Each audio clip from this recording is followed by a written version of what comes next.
everybody, Jamie the Board Game Man here. In today's episode, we're going back to the year 2008 by Playroom Entertainment. It's 2 to 4 players, ages 8 and up. It is called Ilium. Now in this game, you are an archaeologist and you're going to different sites, you're digging up different artifacts, you're bringing them back, and whoever has the most at the end wins the game. But the scoring is very interesting. There's 2 different ways to score, which I'll go over in the tutorial, but it's a very interesting game, and I think it's an under-the-radar, pretty cool little game. So let's head on over to the Gamers Table, where I'm going to show you how to play Ilium.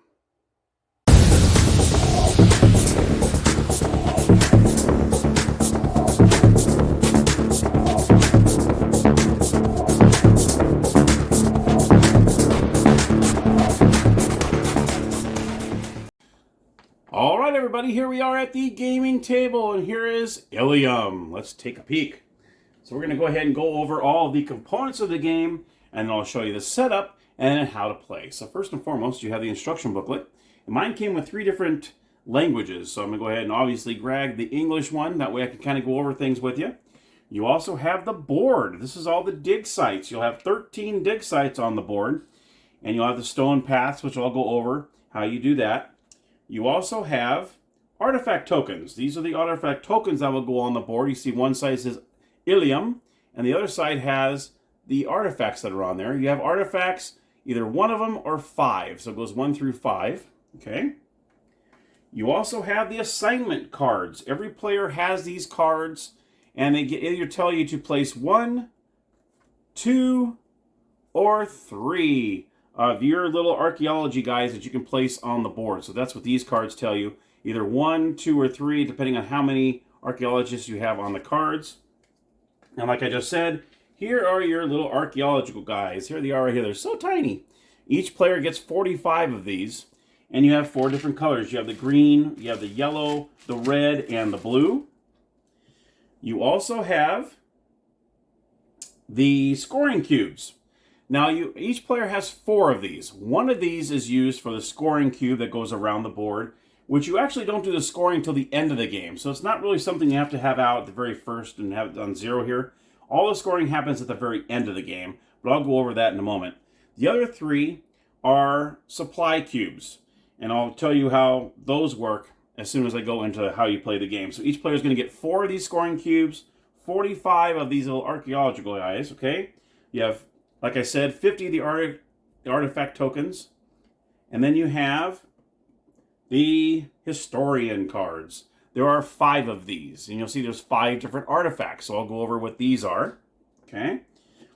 And you also have these here. These are closed markers. So once a dig is complete, you would actually put this right over there, letting them know, oh, we're out. There's no more digging here. You're done. Okay. You get 3 of those. And that's pretty much the components of the game. Now let's go ahead and go into the setup, how you set up the game. Okay, so now I have the game set up. I'm going to go ahead and tell you what I just did. Is what you're going to do is on these dig sites, okay, you're going to go ahead and take these artifact tokens that have the Ilium on the back, and you're going to place them throughout the dig sites. Now how you figure out how many you put on each dig site, they all have Roman numerals on the bottom. So for instance, this has 3, so I put 3 there. This one has 6, so I put 6 there, and so on. How you place these on, pretty much you just mix them up. You just pretty much mix them up, and you're going ahead and place them on the board. Now you can see I have these in a particular order. You'll put the lowest number on top, and then go all the way down, like an ascending order, all the way down till you have the most on the bottom. So you can see I have 1 here, then I have 2, 3, 3, 3, and 4. This has 1, 2, 3, and 5. So you have the top, the lowest number on top, and then the highest one on the bottom. And that's how you work that out. Okay, it does not matter which ones you have where. It doesn't even matter. As long as you put that number of artifact tokens in that matches that Roman numeral. See, this one says 5, so I have 5 there, and 3, and so on. You also have these historian cards. There's 5 of them because there's 5 different artifacts you can see on these. Those artifacts are, let me go ahead and tell you what those artifacts are. Coins, which are here. You got horses, which are here. You have armbands. you have bottles, and you have helmets. All right. So you can see these are the helmets, these are the bottles, coins, horses, and then you also have the wristbands. Those are the 5 different ones. So you have a historian for each one of those artifacts. These historians, what they like is whatever card you end up getting, what you do is you're going to go ahead and shuffle these, and each player is going to have one of these historian cards. Okay? Whatever ones are not used go back into the box. You never look at these ones that are not in the game, and you're the only one that can look and see which artifact matches your historian. So in this case, I have the horses on this one. The yellow team has the coins, and then the blue team have the bottles. Okay? I'll go over those in a moment. And that's pretty much the setup. Now what you're going to do now is you're going to decide who's going to be the first player. And you're going to go ahead and take the top card. He got 1. So what you're going to do is player green here is going to place only one of his little archaeological guys on the board. Now what you do is you're going to place them in these little stone walkways. Okay? And what you're trying to do is you're trying to connect a walkway between 2 dig sites. Once you do so, you are able to take any one of those from the top. Let's go ahead and tell you how that goes. So I'm not going to go through these cards. I'm going to tell you exactly how this works. So let's say green, like I said, I just chose 1. Say he wants to go for these here. He wants to go for any one of these. He's going to place one on the front here. Now, what's so important about this front one is each one of these has a shovel. So if there's any ties when it comes to how many people are in this row, the person who's towards the front will get the tiebreaker. Let me go ahead and explain that. So let's just say green player chose 1. He places 1 there. Yellow turns around and gets 3. He gets 3. So he's going to go ahead and he's going to place his 3 guys right here. Now you cannot separate the guys. You cannot say, I'm going to put 1 here and 2 here. You cannot do that. All 1, 2, or 3 of your guys must be on the same stone. Let's say blue player comes along and says, okay, I'm going to go ahead and place 2 right here. So he places the 2 there, all right? And let's just say yellow comes around, or green comes around and says, you know what, I'm not going to go for that. I'm just going to go over here. So he goes ahead and tries for another area, okay? Because he drew another 1. Yellow comes up and says, oh, I just got 1 more. I'm going to go ahead and go here and finish off this pathway. Now, once this happens, everyone's going to look and see how many they have. First, the thing you're going to see is who has the majority in this row. Right now, you see yellow has the majority. They have 4. Even though green has on the shovel, he has the least amount, so that doesn't matter. But if there was a tie, let's just say it went like this, okay? Maybe green went like this, okay? He would actually get the tiebreaker. Green would actually get first dibs if that was what happened. But in this case, like we said, we're going to say this is what happened here. So yellow gets to choose which one of the top items, the least amount of items they want to choose. Okay? So he's going to say, well, I'm going to go ahead, I'm going to go for this one here, duh. This is the least of the top 2. So he's going to go ahead and grab this one. So yellow gets this one. He can place it face up in front of him. Now, you have 2 other people that are on this passageway, whatever you want to call it, okay? In order for you to get a second chance, the second player get a chance to get the top item, you have to have at least half of the amount of people that had the most. He has 2 here, which is half of 4. So he is eligible to get this one here. He has to go, whatever side I went to, he has to go to the lowest of the other side. So blue would go ahead and get this. All right, that's it. And that's all for that. Green would not be eligible because he had less than half of the yellows. Yellows had 4. He only had 1. He didn't have at least half. He doesn't get it. Same with this. If this happened where it was like this, blue wouldn't get anything either. And yellow, in this case, if this happened here, yellow had the majority and no one else had the second most, then guess what? This would still be here. Yellow would also get the lowest from this dig site. So it's a pretty big deal if you have the most in a passageway and no one else has at least half. That way you get both. You get one from this and one from the top, and it's only the top only. And that would be the end of the turn. Okay, so let's just say blue had this again, and yellow had that, so we'll go back to that. So blue would get this, and yellow would get the top one over here. Okay, and then play continues. Let's just say green already has one over here. Let's say yellow comes over, he only gets one. Blue, you know, you can go anywhere you want. You can go anywhere you want on here. Blue's going to go ahead and start from here. Green comes up. They nail 3. They're going to go ahead and go 3 here.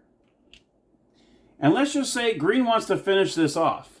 All right, green wants to finish off this path. He wants this one over here with a 3. What you can do is you can use one of these supply cubes to cover one of these spaces. You can do that when you lay down an archaeological guy. No matter if it's 1, 2, or 3, you can place a supplies cube on one just like this.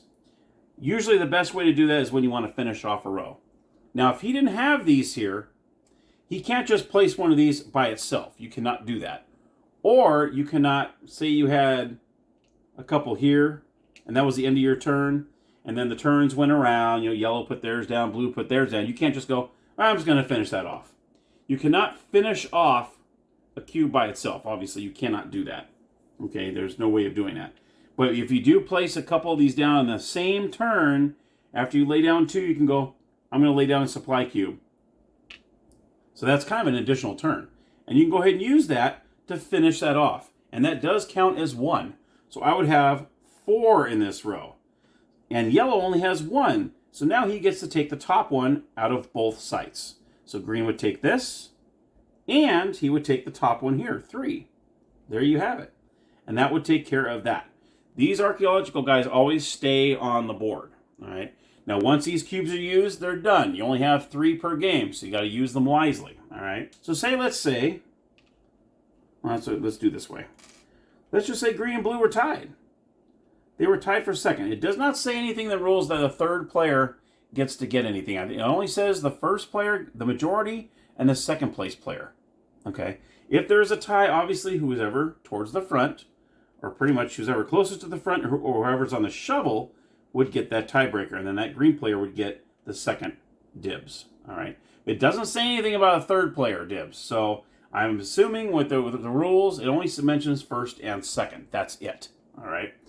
And then that's it. So that's pretty much what you're doing. Is you're going around, you're placing your guys, you're trying to get as much artifacts as you can. Now, what happens is, let's just say, we've been playing here. We have some of these. Some players have gotten some of these here. We'll say we got a couple more here. Yellow grabs some more here, and so on. We're just going to say we've had some artifacts disappear and all that. Now, what triggers the end of the game is there are 5 artifacts, like I said, out here. And all 5 have a set of 4 that have a colored background. So you can see the difference between this and this is a regular piece, but this is all colored in the back. All right. It can be triggered by 2 ways. Either all 5 artifacts that have colored in with a 4, you can say at that point, whoever gets the last one, say the 5th one, I got the last one that's colored in, I can say, okay, game over. You can trigger it that way. If you're the last person to get one that has 4, you can trigger the end and say that's it. Or it's when all the character cards have been played. So that's the 2 different ways of triggering the end of the game. Okay, so we'll say the end of the game has come. Let's just say I'm going to go ahead, I'm going to fast forward here. And this player did this player got all these. And I'm just going to kind of show you how this works. All right, I'm going to show you the end of the game triggers. So let's just say all these cards have been played, and we're at the end of the game. I'm going to get these out of the way. Okay, all players have all their guys out there, all the cubes have been played, blah, blah, blah. Okay, now we're going to go to the end of the game scoring. I'm going to get a few more of these out here, that way I can show you a good example. Okay, so let's go ahead and turn this away here, because I want to show you how the scoring works. The scoring is a little weird in this game, so I want to kind of go over this, and hopefully you'll understand what I'm saying with the scoring. I had to read the scoring a few times, and then finally I got it. So we're going to say, this is the green player up here. This is the green player's tiles. All right. And what they're going to do is they're going to divvy these out. they're going to put all the same type in like a row. So you want to do it something like this. So you're going to put all the coins together. He's going to get all of his bottles together, like so. He's going to go ahead and get all the wristbands and the helmets all together and so on. Then we'll say the yellow player here. We'll go ahead and put the yellow player. You want to try to put them in the same. So let's do like everybody says, okay, let's do the coins on top. Let's do the bottles second. And you'll see why we do that in a second. And then we're going to put all the wristbands. I'm going to put all the helmets. And I'm going to put all the horses. And let's do, everyone does the same order. This is the blue team here. This is the blue team's final things here. So we go bottles next. Okay. Then we're going to go wristbands. Then we're going to go helmets. And then horses. So this is how you're going to end it at the end of the game here. This is each one of their merchant cards. Okay, you got to remember these guys. These are the historian cards. Now, before you start any... Oh, I forgot this one here. Sorry there. I forgot there. There we go. Okay. So this is what everybody got. Now, what you're going to do now is the green player is going to go ahead and look at their historian card, and they're going to see the historian has the bottles. What he has to do now, before you do any scoring, the historian would like a donation to his place. And this is his favorite type of artifact. So what you have to do is you have to take, you see all the bottles he has here, the one with the most bottles you must donate. So this one right here, the one he has the 5 bottles, guess what? It is now out of the game. This historian has now said, oh, thank you for your generous donation, and done. Out of the game. Now the yellow team's going to look and they go, oh, I have the coins. He looks at his coins. He says, oh, I have 1 and 3. Well, the one with the most you got to give up for a donation. Thank you for your donation. Now the blue team over here sees he has the horses. He goes 1, 2, and 3. Well, thank you for your wonderful donation. Okay, and now you are ready to score. All right, so now what you're going to do is each player is going to see how many of each of these tiles, not counting how many artifacts, not yet. You're going to count how many tiles you have of each. If you have the most, you get 10 points. If you tie with another player, then the tied players get 5 points each. So let's take a look. You have the blue player that's closest to the camera here. He has 2 coins. Yellow has 1. Green has 3. So green would score the 10 points on the score tracker. So we're going to bring the score tracker into play here. Okay.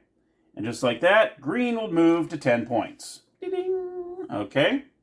Now we're going to look at the bottles. Who has the most bottles? Where it looks like green has done it again. They have 3. These 2 players have 2.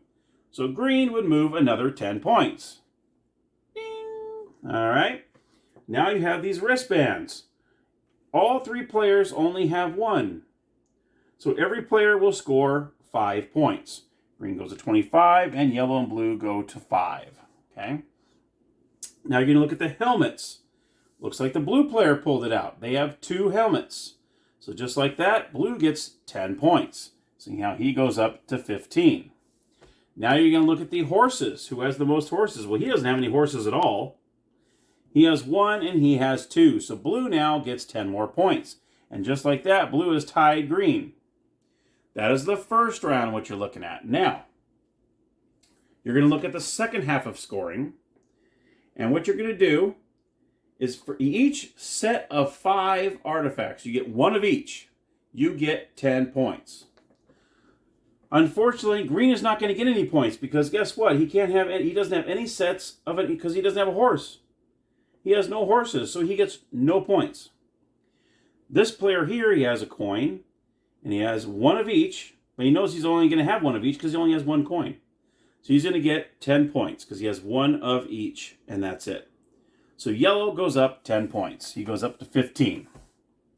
Blue goes, oh, look at this. Well, unfortunately, he only has 1 wristband. So he knows he's going to only have 1 here. 1 set. Because if he didn't now if he had, let's just say he had this. Okay. Let's just say he had this. Well, that's going to score him some major points here.